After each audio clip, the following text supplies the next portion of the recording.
As soon as I got out of my The Kingsman screening, I called up a friend of mine who is a huge Kingsman fan. And I told her how great the movie is. And she said, oh, good, because I love the first one, but I didn't care for the second one. I only thought it was medium. So she said, is it more like the first one?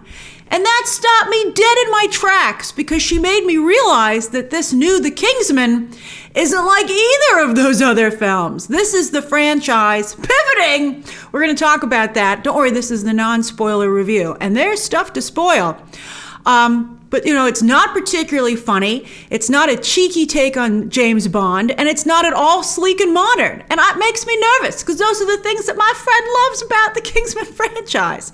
Also, Mark Strong and Taron Egerton, who, of course, aren't here. It's an all-new cast, obviously.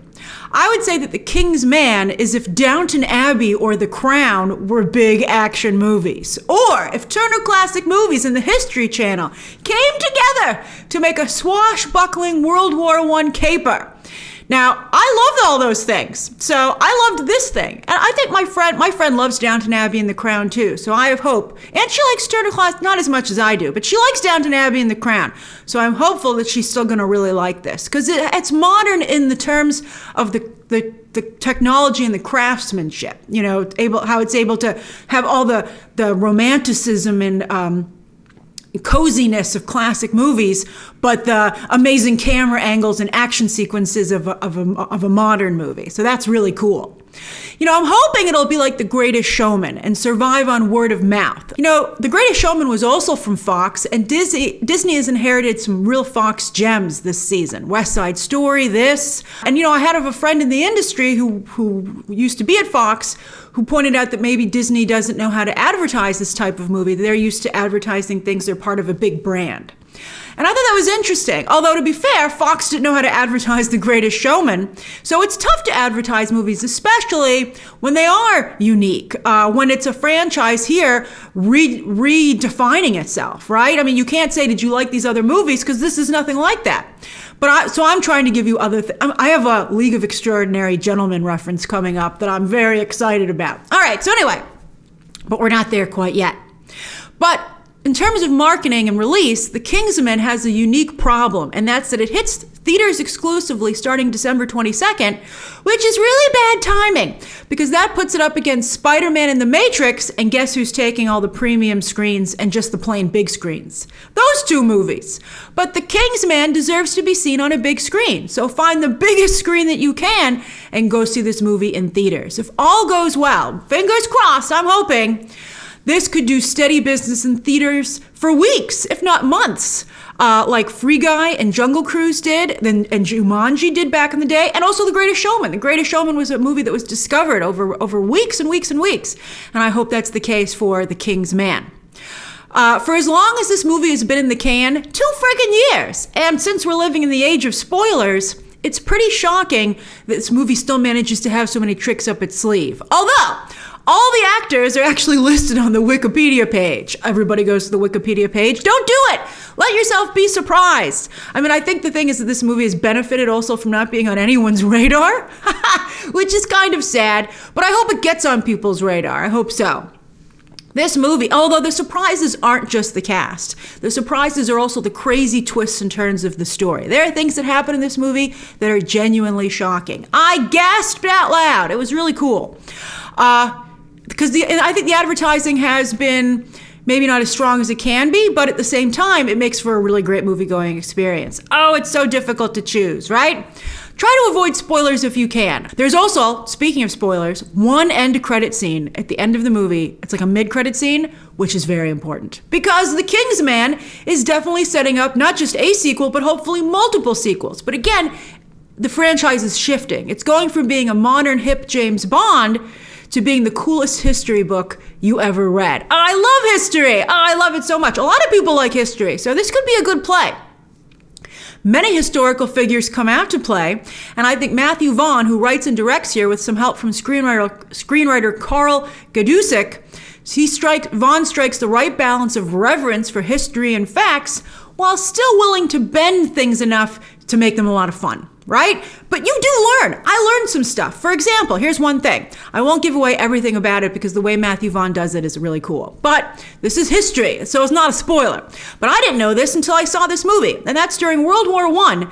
The King of England, the German Kaiser, and the Tsar of Russia were all first cousins who grew up together. So basically, tens of millions of people died due to a family disagreement. And in fact, the people at the time realized that, and that led to the fall of two of those leaders because of what happened in World War I, and almost the fall of the British monarchy as well. Isn't that fascinating? And this movie brings that into focus. I love that. I basically learned that from a comic book, and I had a lot of fun learning it too.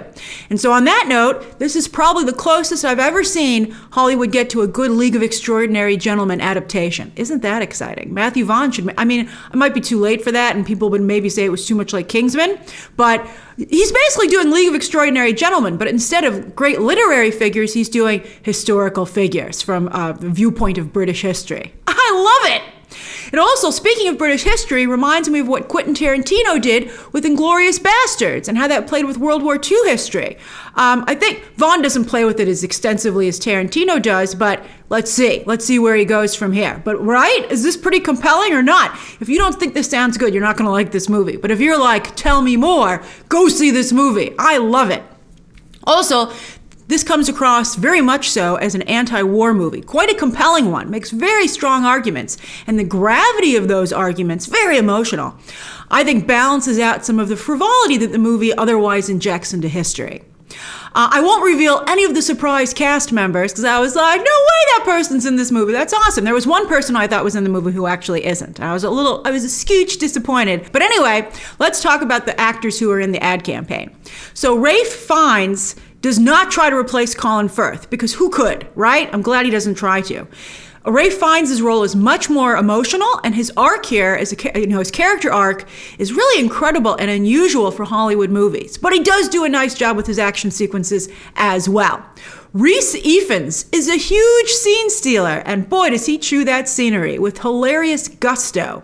He has an extended fight scene with Russian dancing and music that does not disappoint. It's such a long scene. It's so fantastic.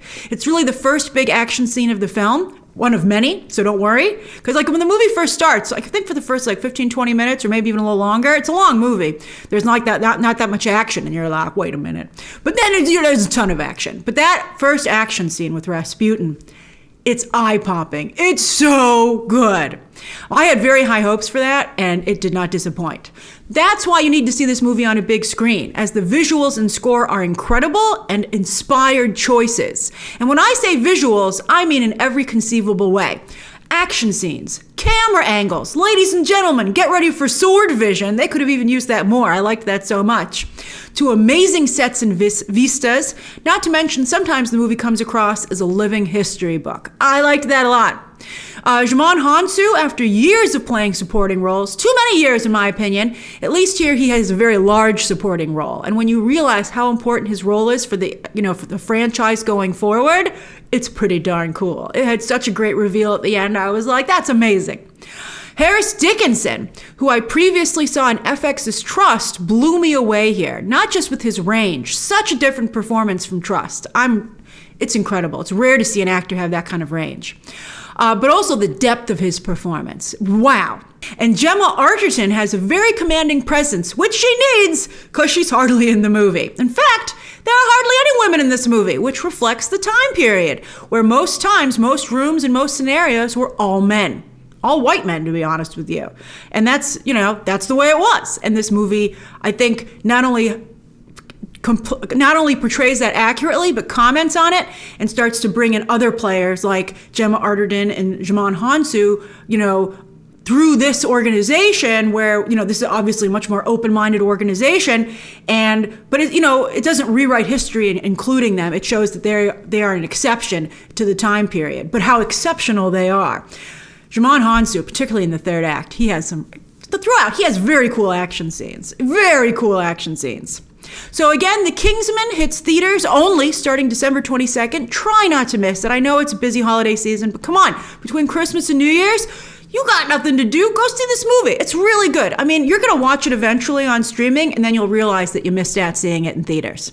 All right, share your thoughts down below, subscribe today, and of course, as always, you can check out some more videos right now.